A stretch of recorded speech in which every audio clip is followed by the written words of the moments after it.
मैं पीके सिंह, आप सभी को पीके सिंह का नमस्कार।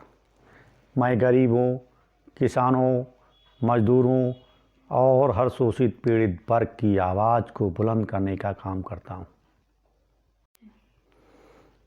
आज देश भर के मजदूरों के सामने रोजी रोटी का भयंकर संकट है।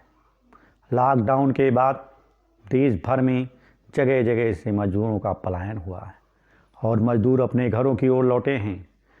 मजदूरों के सामने रोजी रोटी का गंभीर संकट खड़ा हो गया है और मजदूरों को जहाँ कहीं भी मजदूरी भी मिलती है तो बहुत ही न्यूनतम मजदूरी मिलती है।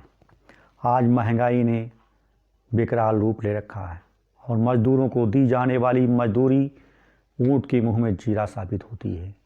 सरकार मजदूरों के लिए जो न्यूनतम मजदूरी तय करती है उसका भी मजदूरों को पूर्ण रूप से भुगतान नहीं हो पाता है। मजदूर आज हर तरह से परेशान है, हर तरह से लाचार है। सरकार को एक राष्ट्रीय कार्य योजना बना करके देश भर के मजदूरों को उचित मजदूरी देने की व्यवस्था करनी चाहिए। मैं सरकार से देश भर के मजदूरों की ओर से ये अनुरोध करता हूँ कि देश भर के मजदूरों को कम से कम 500 रुपया प्रतिदिन न्यूनतम मजदूरी दी जाए ताकि देश भर के मजदूर मजदूरी करके अपनी न्यूनतम ज़रूरतों को कम से कम पूरा कर सकें। मैं सरकार से ये अनुरोध करना चाहता हूँ, मैं सरकार को ये बता देना चाहता हूँ, पिछले कुछ दिनों में ये देखा गया है कि सरकार श्रम कानूनों में परिवर्तन करके मजदूरों से उनके अधिकार छीनने का प्रयास कर रही है। श्रम कानूनों में बदलाव करके सरकार मजदूरों को उनके अधिकारों से वंचित कर रही है।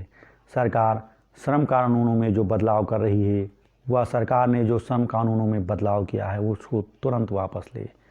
सरकार मजदूरों के हितों को ध्यान में रखते हुए जितना जल्दी हो सके अपनी सभी योजनाओं में 500 रुपये प्रतिदिन की न्यूनतम मजदूरी की दर तय करे और सरकार को ये चाहिए कि कम से कम 365 दिन सभी मजदूर के लिए मजदूरी की व्यवस्था करे ताकि मजदूरों को अपनी रोजी रोटी के लिए दर दर भटकना ना पड़े। 100 दिन के रोज़गार का कॉन्सेप्ट जो मनरेगा में मजदूरों के लिए चल रहा है वो एक प्रकार से बेईमानी साबित हो रहा है, क्योंकि एक तो उसमें सभी मजदूरों को मजदूरी करने का अवसर नहीं मिल पा रहा है, दूसरे 365 दिन मजदूरी की व्यवस्था नहीं है। यदि 365 दिन मजदूरी की व्यवस्था नहीं होती है तो बाकी के दिन मजदूर दूसरा कौन सा काम करे। बाकी के दिन मजदूरों को दूसरा कोई रोज़गार नहीं मिल पा रहा है, इसलिए मजदूर हर तरह से परेशान है।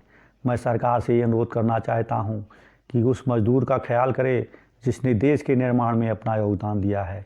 मैं सरकार से ये अनुरोध करता हूँ कि उस मजदूर की तरफ ध्यान दे जिसने देश की उन्नति में अपना पसीना बहाया है, जिसने अपने पसीने से देश के कल कारखानों को चलाया है, जिसने देश के विकास में अपना अहम योगदान दिया है। आज किसी भी देश के विकास की कल्पना मजदूरों के बिना अधूरी है। मजदूरों के बिना लोगों के जीवन स्तर को सुधारने में हर तरह से कठिनाई ही आएगी। मैं मजदूरों की तरफ से सरकार को ये बता देना चाहता हूँ कि ये मजदूर कल कारखानों को चला सकते हैं, देश का निर्माण कर सकते हैं, जगह जगह अपने श्रम से उत्पादन कर सकते हैं, तो अपने हक की लड़ाई भी मजदूर लड़ सकते हैं। यदि मजदूरों के हितों की अनदेखी इसी प्रकार से की गई तो मजदूर जिनको असंगठित क्षेत्र का बताया जा रहा है वो संगठित होकर के सरकार से अपनी मांगे मनवाने के लिए ये सड़कों पर उतरेंगे। यदि मजदूर सरकार से के सामने आंदोलन करने को विवश होंगे तो सरकार के सामने गंभीर संकट खड़ा हो जाएगा। सरकार को ये यदि मजदूरों के हितों की परवाह है, सरकार को यदि मजदूरों के हितों की चिंता है तो सरकार जितना जल्दी हो सके मजदूरों की मजदूरी बढ़ाए और मजदूरों को अधिक से अधिक 100% काम देने की व्यवस्था करे।